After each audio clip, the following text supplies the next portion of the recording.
কৃষিগুচ্ছের top 100-এর মধ্যে থাকতে হলে কিভাবে পড়াশোনা করতে হবে, আজকের ভিডিওটা হচ্ছে মূলত এই বিষয় নিয়ে।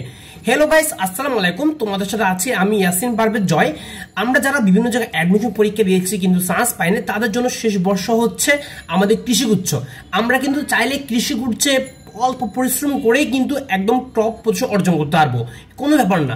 জাস্ট তোমাকে সঠিক গাইডলাইন ফলো করতে হবে। ভাইয়া আজকে একদম দৌড়ে দৌড়ে দেখা দিচ্ছি তোমাকে কিভাবে পড়াশোনা করতে হবে। মনে করো তোমার প্রস্তুতি একদম শূন্য, কিন্তু আমার টার্গেট হচ্ছে তুমি কৃষিগুচ্ছের টপ 100 মধ্যে থাকবা, এই হচ্ছে তোমার টার্গেট। এবং তোমাদের অনেকে প্রশ্ন যে ভাইয়া মূল বই এবং প্রশ্ন ব্যাংকটা কিভাবে সলভ করবো, কিভাবে সলভ করলে সবচেয়ে বেস্ট হবে। ভাইয়া ম্যাথ নিয়ে খুব সমস্যা, কারণ আমি তোমার মেডিকেল প্রিপারেশন নিয়েছিলাম। ভাইয়া আমি ইঞ্জিনিয়ারিং প্রিপারেশন নিয়েছিলাম, যার কারণে বায়োলজি নিয়ে অনেক সমস্যা। এই ম্যাথ বায়োলজি নিয়ে যাদের সমস্যা তাদের জন্য আজকে এই ভিডিওটা বেস্ট হতে যাচ্ছে। ভাই কেমনি কি করবো সব কিছু দিয়ে একদম একটা গাইডলাইন দিয়ে দিতেন তাহলে ভালো হতো। দেখো ভাই, তাহলে শুরু করে দিচ্ছি। দেখো, আর তোমরা যারা ভাইয়ের চ্যানেলটা নতুন অবশ্যই ভাইয়ের এই ভিডিওতে একটা লাইক দিয়ে দিবা, কারণ তোমাদের লাইক আসলে ভাইকে অনুপ্রেরণা দেয়। তো চলো কথা না বাড়িয়ে ভাই শুরু করে দিই। আমাদের মূলত এই যে কৃষিগুচ্ছের কাটমার্কটা থাকে 60-এর আশেপাশে, মূলত 60 থেকে একটু বেশি বা 60 থেকে কম, ধরে নাও 60+, ধরে নাও তুমি 60+। তাহলে তোমাকে কৃষিগুচ্ছে ন্যূনতম একটা সিট পেতে হলে তোমাকে কত মার্কস লাগবে?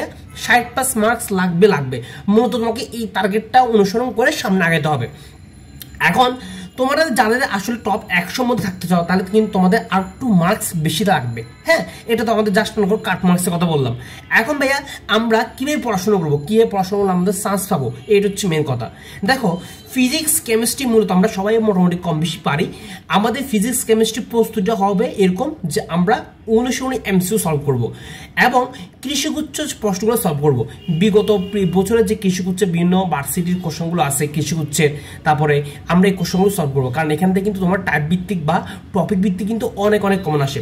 এরপরে আমরা দাবি প্রশ্ন সলভ করব। দাবি প্রশ্ন সলভ করলে কিন্তু আসলে এটা তোমাকে অনেক হেল্প করবে।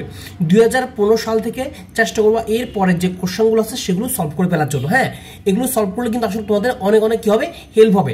তুমি যদি এই 3টে কাজ করতে পারো তাহলে দেখবা ফিজিক্স কেমিস্ট্রি একদম টেনশন করতে হবে না, একদম টেনশন করতে হবে না, রিল্যাক্সে থাকতে পারবা। এরপর আসো ভাই, আমাদের মেন যে সমস্যা বায়োলজি এবং ম্যাথ নিয়ে। বায়োলজি এবং ম্যাথ নিয়ে কি করবো? দেখো, বায়োলজি আসলে মূল বইয়ের উপর আর কিছু নাই।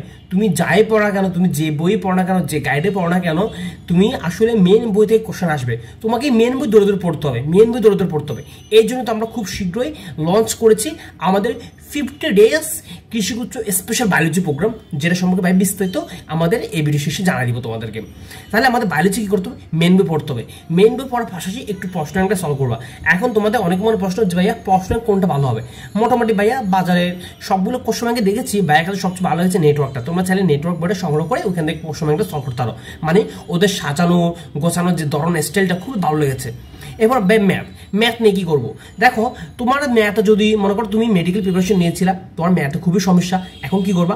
দেখো, আগে দিয়ে তোমাকে তোমার ইজি যে চ্যাপ্টারগুলো রয়েছে সেগুলো কমপ্লিট করে ফেলতে হবে এবং যেখান থেকে কোশ্চেন বেশি আসে সেগুলো কমপ্লিট করে ফেলতে হবে। যেমন তুমি চাইলে ইজি চ্যাপ্টারগুলোর মধ্যে রয়েছে ম্যাট্রিক্স ও নির্ণায়ক, সরলরেখা, বহুপদী, বিপরীত ত্রিকোণমিতি। তুমি আগে দিয়ে এই 4টা চ্যাপ্টার একটু কমপ্লিট করে ফেলো, কারণ এই মোটামুটি এই 4টা চ্যাপ্টার থেকে তোমার কোশ্চেনও যেরকম বেশি আসে এবং মোটামুটি ইজিও রয়েছে, তুমি চেষ্টা করলে কিন্তু পারবা। আর এখানে কিন্তু তোমার টাইপ ভিত্তিক প্রচুর কমন আসে। সো কোশ্চেন ব্যাংকটা দৌড়ে একটু কোশ্চেনগুলো সলভ করো, দেখবা প্রিভিয়াসের কোশ্চেনগুলো সলভ করলে না, একটু বেসিক থাকা লাগবে। মানে মেন তুমি তোমার যে একটা মনে করো তুমি নেটওয়ার্ক বইটা নিলাম, নেটওয়ার্ক বইটা নিয়ে ওইখান থেকে মনে করো ম্যাট্রিক্স নির্ণয় খুললা, ওইখান থেকে দৌড়ে কোশ্চেনগুলো সলভ করে ফেললা।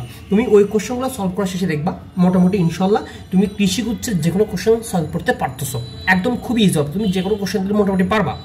তুমি যদি আগে দিয়ে এই 4টা চ্যাপ্টার পড়ে ফেলো, দেন বাকিগুলো পড়ার চেষ্টা করবা, কিন্তু সবার প্রথমে এগুলো শেষ করবা, কারণ এগুলো ইজি আছে এবং এখান থেকে কিন্তু কোশ্চেন অনেক বেশি আসে। এবং প্রশ্ন সলভের ক্ষেত্রে মনে রাখবা সবার প্রথমে তোমরা কৃষিগুচ্ছের যে প্রশ্নগুলো আছে প্রিভিয়াসের প্রশ্নগুলো ওগুলো সলভ করবা, দেন তোমরা দাবির প্রশ্নগুলো সলভ করবা। বুঝছো? এই দুটো জিনিস করতে হলে কিন্তু দেখবা তোমার অনেক কম আসছে। এবং অনেকের সমস্যা ভাই ইংলিশ নিয়ে। দেখো, ইংলিশ নিয়ে আসলে আহামরি এত টেনশন করার মতো কিছু না, ইংলিশটা আমাদের বেশি কোশ্চেন আসো না। তুমি ইংলিশ ছোটবেলা থেকে পড়ে আসছো, তোমার ওই বেসিক দিয়ে মোটামুটি তুমি 4-5টা এমসিকিউ এমনি পারবা। তবুও তোমরা একটু দেখবা যে প্রিভিয়াসের কোশ্চেনগুলো বা প্রিভিয়াসের যে টপিকগুলোতে কোশ্চেন আসছে ওই টপিকগুলো একটু অ্যানালাইসিস করে দেখার চেষ্টা করবা। সবচেয়ে বড় কথা হচ্ছে তুমি ভাই যেটাই করো না কেন তোমাকে অবশ্যই প্রশ্ন ব্যাংক সলভ করতে হবে। প্রশ্ন ব্যাংক সলভ না করবা না তো তুমি পরীক্ষা ধরা খাবা, সায়েন্স পাওয়া তো থাক দূরের কথা। সো তোমাকে সায়েন্স পাওয়ার পূর্ব শর্ত হচ্ছে, টপ 100 মধ্যে থাকার পূর্ব শর্ত হচ্ছে কোশ্চেন ব্যাংক সলভ করা, কোশ্চেন ব্যাংক সলভ করা, কারণ ওখান থেকে প্রচুর কমন আসে। এখন ভাইয়ের স্পেশাল 2টা ব্যাচ ভাই লঞ্চ করেছি, এগুলো সামনেই শুরু করবো, তোমাদেরকে ভাই একটু বিস্তারিত জানাচ্ছি। দেখো আমাদের একটা ব্যাচ হচ্ছে 50 ডেজ কৃষি স্পেশাল জীববিজ্ঞান ব্যাচ। আমরা এখানে তোমার 15 দিনের মধ্যে, মাত্র 15 দিনের মধ্যে একদম দৌড়ে দৌড়ে তোমার পুরো জীববিজ্ঞান বইটা কমপ্লিট করে দিব।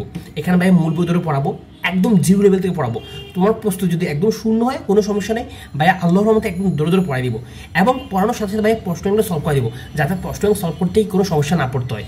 এবং আলহামদুলিল্লাহ গত বছর আমাদের যে জীববিজ্ঞান ব্যাচ ছিল ওইখানে 30টা প্রশ্নের মধ্যে হুবহু 27টা প্রশ্ন আমাদের কোর্স থেকে কমন চলে এসেছে, আমাদের ক্লাস থেকে কমন চলে এসেছে। এবং প্রতিটা স্টুডেন্ট কিন্তু আমাদের আসলে অনেক অনেক সন্তুষ্ট ছিল আমাদের জীববিজ্ঞান ব্যাচটা নিয়ে। আমাদের এই পুরো জীববিজ্ঞান ব্যাচের ফি হচ্ছে 400 টাকা। হ্যাঁ, তবে একটা অফার আছে, অফারটা ভাই শেষের দিকে বলতেছে। এবং একটা ব্যাচ হচ্ছে কৃষিগুচ্ছ পূর্ণাঙ্গ এক্সাম ব্যাচ। এই ব্যাচে কী কী থাকছে একটু খেয়াল করো। এই ব্যাচে আমরা অধ্যায়ভিত্তিক এক্সাম নিচ্ছি, পেপার ফাইনাল নিচ্ছি, সাবজেক্ট ফাইনাল নিচ্ছি, ফাইনাল মডেল টেস্ট নিচ্ছি, মেরিট লিস্ট দিচ্ছি, গাইডলাইন দিচ্ছি। এই সবগুলো কিন্তু নিউ ব্যাচ, সবগুলো কিন্তু নিউ ব্যাচ, এখনও শুরু হয়নি, শুরু হয়ে যাবে। আমাদের এই সবগুলো পাচ্ছ, পুরো এক্সাম ব্যাচটা পাচ্ছ মাত্র 300 টাকা দিয়ে। এখন ভাই তোমাকে একটা অফার দিচ্ছি, তুমি যদি 2টা ব্যাচে একসাথে ভর্তি হও তাহলে তোমার 700 টাকার পরিবর্তে মাত্র 600 টাকা দিলে হবে। ভাই ভর্তি হওয়ার নিয়ম কি? ভর্তি হওয়ার নিয়ম হচ্ছে এখানে যে নাম্বারটা দেখতে পাচ্ছ এই নাম্বারে বিকাশ বা নগদ থেকে তুমি সেন্ড মানি করবা, করার পরে এই নাম্বারটা কল দিবা, কল দিলে ভাইয়া তোমাকে আমাদের কোর্সে অ্যাড করে নিব। আলহামদুলিল্লাহ গত বছর আমাদের অনেক অনেক স্টুডেন্ট ভর্তি ছিল এবং তারা ভালো ভালো ভার্সিটিতে চান্স পেয়েছে। আর ভাইয়া যে গাইডলাইন বলেছি এই গাইডলাইন ফলো করলে ইনশাআল্লাহ তুমি টপ 100 মধ্যে অবশ্যই থাকতে পারবে, জাস্ট একটু পরিশ্রম করতে হবে। তো দেখা হচ্ছে পরবর্তী ভিডিওতে, ততক্ষণ পর্যন্ত সব ভালো থাকো, সুস্থ থাকো, আল্লাহ হাফেজ।